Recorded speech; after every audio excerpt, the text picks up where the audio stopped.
প্রথম দেখায় যে কেউ মনে করতে পারেন সাক্ষাৎ কোনো কঙ্কালই দাঁড়িয়ে আছে আপনার সামনে। তিনি চট্টগ্রামের অসহায় বেলাল। ছোটবেলায় টাইফয়েড জ্বরে আক্রান্ত হলে অর্থের অভাবে করাতে পারেননি সঠিক চিকিৎসা। ফলে ধীরে ধীরে শুকিয়ে যায় তার শরীরের মাংসপেশি, বেরিয়ে আসে কেবল হাড়। শরীরের এমন দুরবস্থায় কোনো কাজও করতে পারেন না তিনি। শৈশবেই বাবা ছেড়ে চলে যাওয়ায় আপন বলতে পাশে আছেন শুধুমাত্র অসুস্থ বৃদ্ধ মা। তবে মা ছেলে দুজনেই বর্তমানে অসুস্থ। উপার্জনের সামর্থ্য নেই কারো, তাই অনাহারে অর্ধহারে কষ্ট আর অবহেলায় চলছে তাদের মানবেতর জীবনযাপন।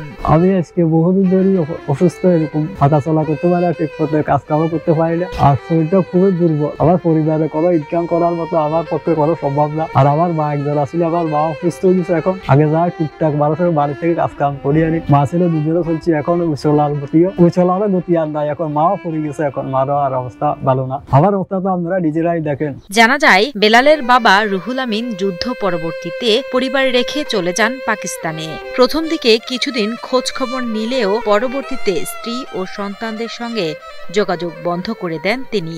অসুস্থ ছেলের ভবিষ্যতের কথা ভেবে আর দ্বিতীয়বার বিয়েও করেননি সলিমা বেগম।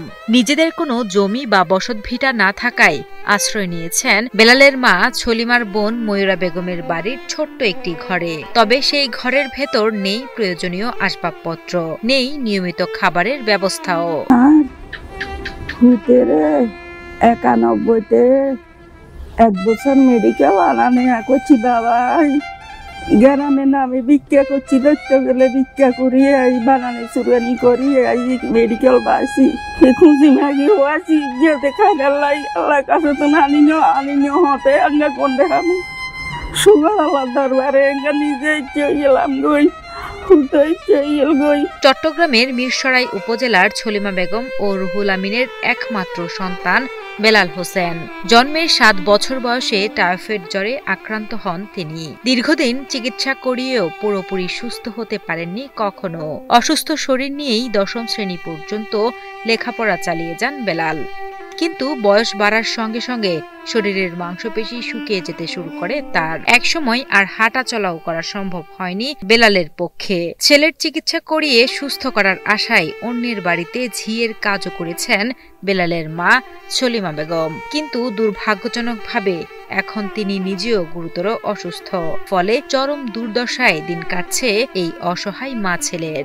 আমাকে যদি আপনারা মাসে কিছু বাজার সিস্টেম করে দেন বা একটা বিকাশের মাধ্যমে বা এরকম কিছু, তাহলে জীবনটা কোনো রকম সুন্দরভাবে আল্লাহর রহমতে চলে যেতে পারে আর কি।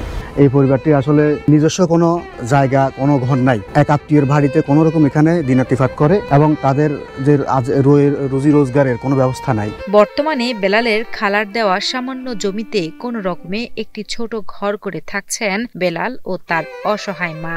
দিন চলে অনাহারে অর্ধহারে। সেখানে চিকিৎসা তো দূরের কথা, বেঁচে থাকাই যেন প্রতিদিন এক সংগ্রাম। বাকি জীবনটা একটু শান্তিতে বেঁচে থাকার জন্য সমাজের বিত্তবান ও সরকারের কাছে আর্থিক সহযোগিতার জন্য আকুতি জানান এই অসহায় মা ছেলে ও প্রতিবেশীরা। আমরা ছোটবেলা থেকে ওনাকে আমরা এইভাবে দেখতেছি যে যার যার মতো করে সাহায্যের হাত বাড়িয়ে দিই।